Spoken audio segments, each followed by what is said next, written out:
welcome to another edition of Sticks and Stones.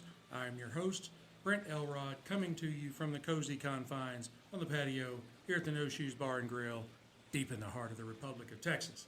I have a great show lined up for you today. I am pairing a Macanudo orange label with Akashi Ume Japanese whiskey. I think it's going to be a very interesting matchup. So right after this, we are going to pop the cork, cut the stick, and get to toasting. Now, the Macanudo Inspirado orange label, this particular stick is a Gigante or Gordo, 6x60 on the ring gauge. Now, you're going to have to bear with me on the makeup because there's a lot of things mixed into this orange label. It has a filler of Olar and Piloto Cubano tobaccos from the Dominican Republic, Honduran Yamastran, and Nicaraguan Omentepe leaves, all rolled up in the filler. The binder is Honduran Yamastran, and the wrapper is an Olancho San Agustin from Honduras. That Augustin messes me up because I want to say Augustine. The stick visually is a beautiful, beautiful tan color. It's got tight, basically invisible seams, very minimal veining, and it does have a triple cap. Now on the nose, I get right away like stables or barnyard. I pick up some notes of brown sugar for kind of a sweetness. And just a hint of like a citrus or a melon. It's got a very interesting aroma on the nose. Okay, let's move on. Now, I'm going to use my Cassetti multi-cutter in the V-cut.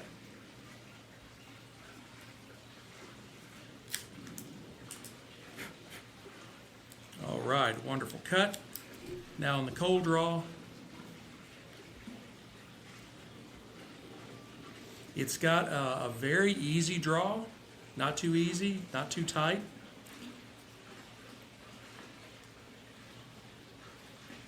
Right away, I pick up notes of hay that kind of mix in or kind of blend with the stables or the barnyard in the nose.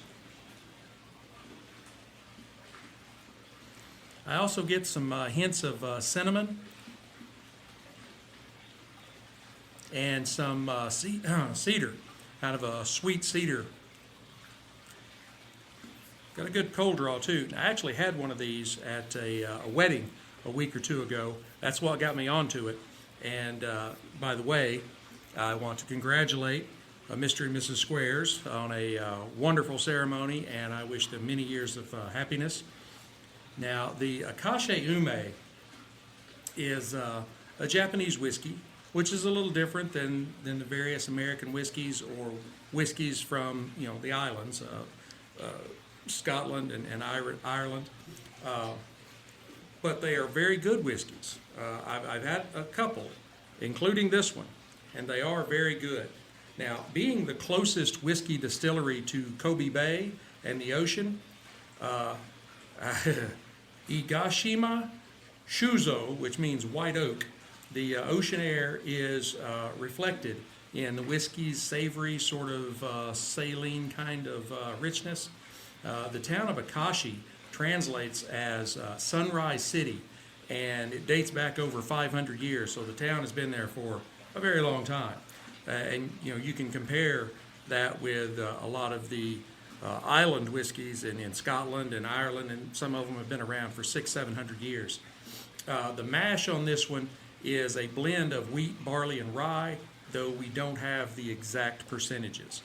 Alcohol by volume is a little low compared to American or I'll say English whiskeys. At 30.5% alcohol by volume, that translates to 61 proof. Now, this is a non-age statement whiskey, but it is rested for somewhere between 6 months to a year before it's bottled. They produce their regular white whiskey. I don't know if most people know that when you distill spirits, they come out clear. It's once you age them, that's when they pick up their color. In bourbon, they char the inside of the barrels, and that's what gives it that kind of a brown woody look.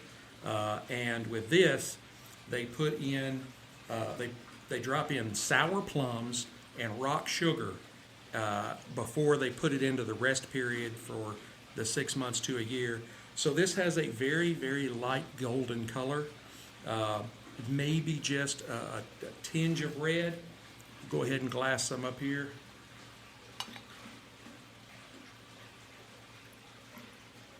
Unfortunately, the Japanese do not know my affinity for corks.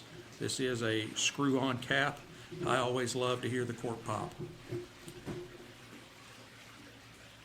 Now this, it does have really great legs on it. It clings to the glass. I mean, it leaves a line around the glass as high as it goes.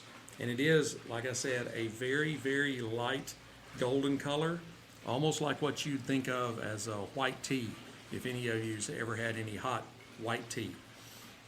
Now on the nose, I pick up some butter and maybe bread dough,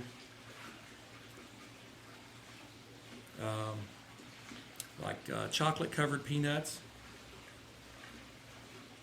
a hint of lemongrass or citrus, and then there is a slight hint of that spicy rye grain. Now on the palate,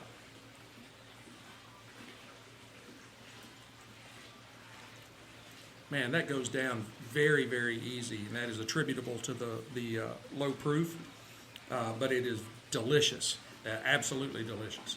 On the palate, I pick up cherries and maybe like some cereal grains and some cinnamon or nutmeg, and then there's just a hint of kind of a spicy black pepper.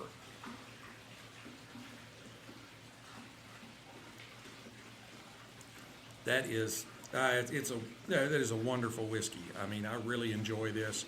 I definitely want to keep it on my shelf going forward because it's one you can sit down and you can drink without worrying about getting a buzz or drinking too much. I mean, if you drank the whole bottle, but if you sit down and have a fairly strong glass, you're still going to be fine afterwards.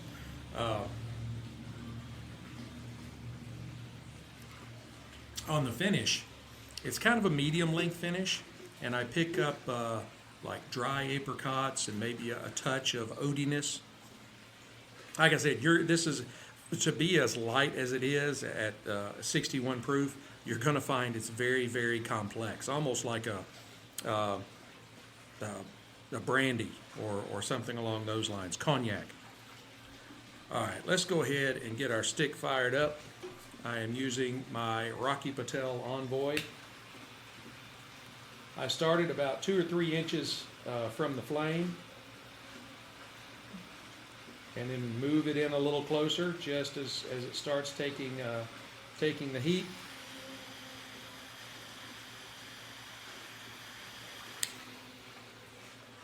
And then when I put the stick in my mouth, I touch the tip of the cigar to the base of the flame, but I don't cram it into the fire.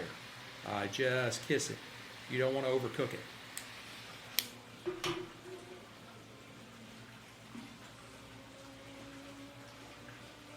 That has a really, really nice velvety mouthfeel.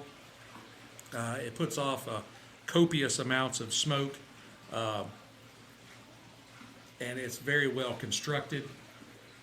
I pick up an earthiness and some leather.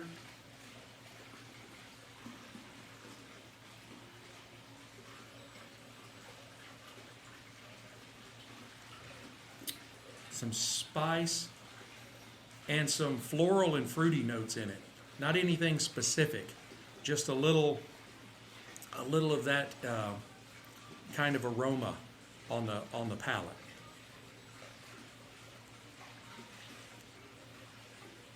All right, let's try these together.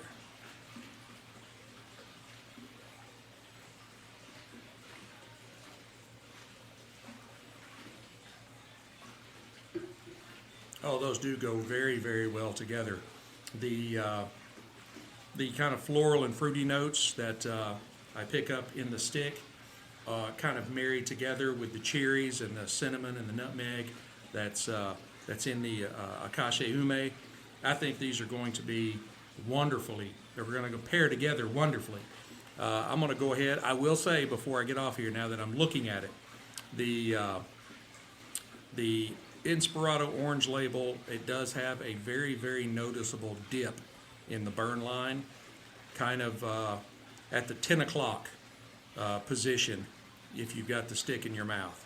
So I'll let y'all figure that out while I go ahead and burn this down to the halfway mark, and I'll come back and give you an update. Hey, Stoners, I am back here at the halfway mark. The stick has given us some creamy sweetness, some nuts, some hints of coffee, and it's still holding with the cedar. It is blending very well with the cherries and the spice and the grain of the Akashi Ume. This is a excellent pairing, and I'm talking a little slow. I'm trying to make sure I get my words right because this is really, really good. And I will tell you, right before I signed off after the light, I told you there was a significant dip in the burn line. Well, apparently it didn't like me saying that because it is now razor straight all the way around, and I didn't touch a flame to it. It did it all on its own. The Macanudo Inspirado orange label is a very, very good cigar. It's a nice mild to medium cigar that mixes very well with the low proof fruitiness of the Akashi Ume plum flavored whiskey. I'm going to go ahead and burn this down to the band, and I will come back and give you my final thoughts. Oh, by the way, I hope you all enjoyed my last episode, the interview with Brandon Marsh from Big Sky Cigars out of Montana. If you haven't listened to it, go find it and listen to it. Learn a little bit about the cigar industry, learn a little bit about guys that they start from scratch, and are building a nice little empire in Montana. So go ahead and give that a listen. But I am going to go ahead and burn this down to the band, and I'll come back with my final thoughts. Hey, Stoners, I am back. We have our stick down to the band, and our glass is empty. The stick actually transitioned again here near the end in the last half, where we got some leather and a little burnt wood, but not as strong as a charcoal. It's just like if you had started burning a piece of wood and then put it out, and it didn't have a chance to really char. Kind of that in the flavor profile. The spice did ramp up a little. All in all, it was a very, very good smoke. Oh, excuse me. And I think the Akashi Ume was a really good spirit to pair it with. The stick is kind of a mild to medium stick, and the Akashi is a very tame spirit at 61 proof. I would give the stick a really high 95 matchsticks. I really enjoyed the stick. Like I said, it's a mild to medium. It's about a good 55-minute smoke, and it's got a pretty complex palate to it. And the Akashi Ume, I did a review on it a couple of months ago, and I gave it a 90, mainly because of the lower proof in that pairing video. But I think I want to go back and revise that to about a 94. I think the flavor and the aroma are wonderful, and I think a 10-point deduction for low proof that's just probably a little excessive.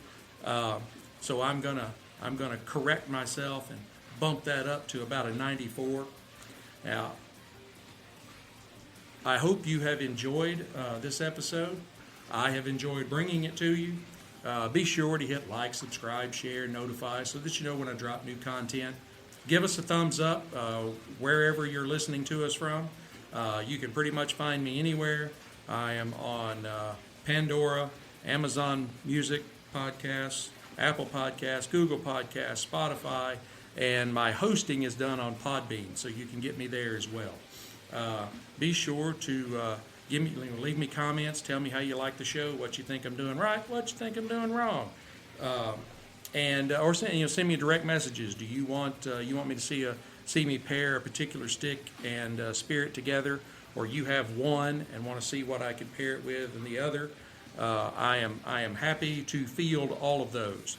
But until we get to be together again, keep your sticks dry, your stones cold, and have a great day.